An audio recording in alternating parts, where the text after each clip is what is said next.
Ana Paula Valadão, no podcast da apresentadora Karina Bach, compartilhou um dos momentos mais difíceis da sua jornada de fé e revelou sua maior fraqueza. Ela pensou em tirar a própria vida aos 20 anos. Assista ao vídeo e deixe seu like para fortalecer o canal. E aí, quando eu cheguei por volta dos 20 anos, eu passei uma situação de desconstrução da figura paterna por uma pessoa que eu comecei a namorar e que falava muito mal do meu pai. E meu pai é pastor, então ele passava comigo na frente da casa do meu pai e falava assim: como que você acha que seu pai teve condição de comprar essa casa? É claro que ele está roubando da igreja. E ele ia colocando umas minhocas que a gente fala na minha cabeça, coisas que não fazem sentido algum, sabe? E graças a Deus, né, depois foi um período breve, depois tudo se refez, mas naquele período eu fiquei muito suscetível e a questionar muitas coisas, e eu acho que as dúvidas elas são até bem-vindas, porque quando a gente atravessa para o outro lado, a nossa fé está mais forte. Mas naquele período eu falei com Deus, eu falei assim: Deus, eu tenho tentado a vida toda fazer tudo do seu jeito, e eu acho que agora eu vou fazer do meu. Eu tinha uns 20 anos. Karina, eu ouvi o silêncio. Porque como eu desde criancinha tinha esse relacionamento tão perto com o Senhor, eu lembro que foi a primeira vez que eu ouvi o silêncio no sentido do vácuo, do vazio. Porque quando eu fiz essa oração, eu ouvi assim, secou a fonte dentro de mim. E aí, por poucos meses, né, eu comecei a fazer coisas que eu nunca tinha feito. Eu comecei a ser aquela filha rebelde, a ser assim, sabe, uma pessoa que ninguém estava reconhecendo. Só que eu não era feliz. O que você lembra que mudou mais em você? Você falou da rebeldia. O que mais em termos de ação, ou de pensamentos, ou de vontades?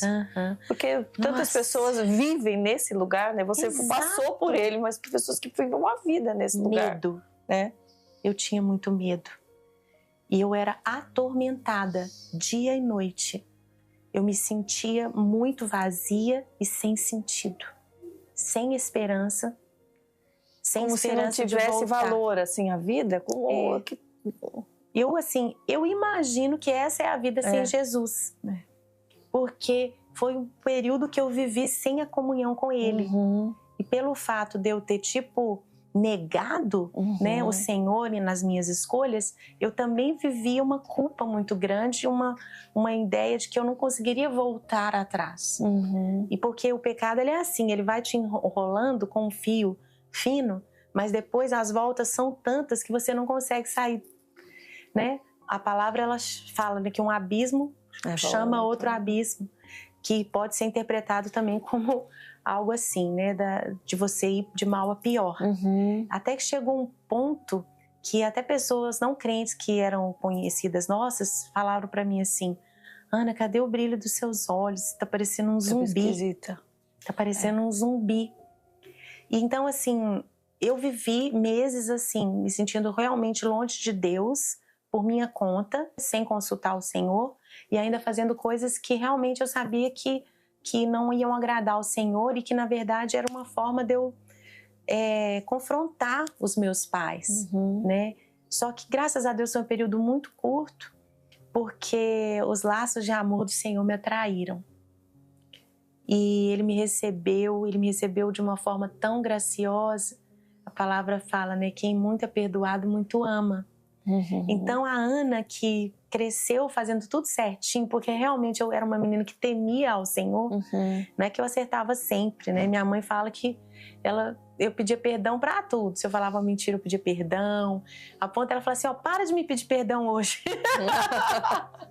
Mas eu sempre fui muito consciente, assim, sabe?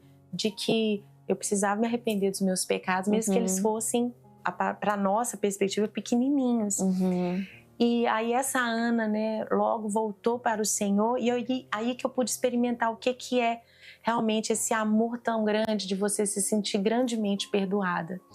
Nesse dia, Ana, decidiu voltar ao Senhor? Aconteceu algo específico que fez você tomar aquela decisão?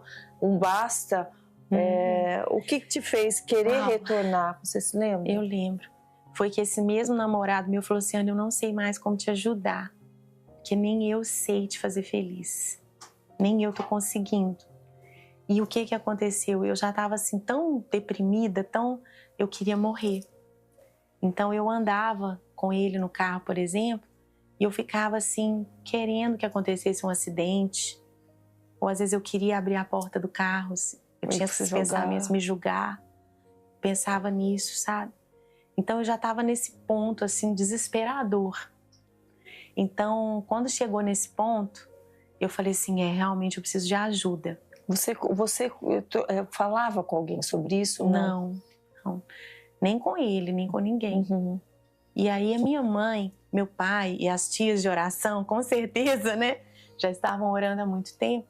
Eu tenho uma tia minha que ela passou por um divórcio, e o divórcio é muito dolorido, e ela foi ajudada.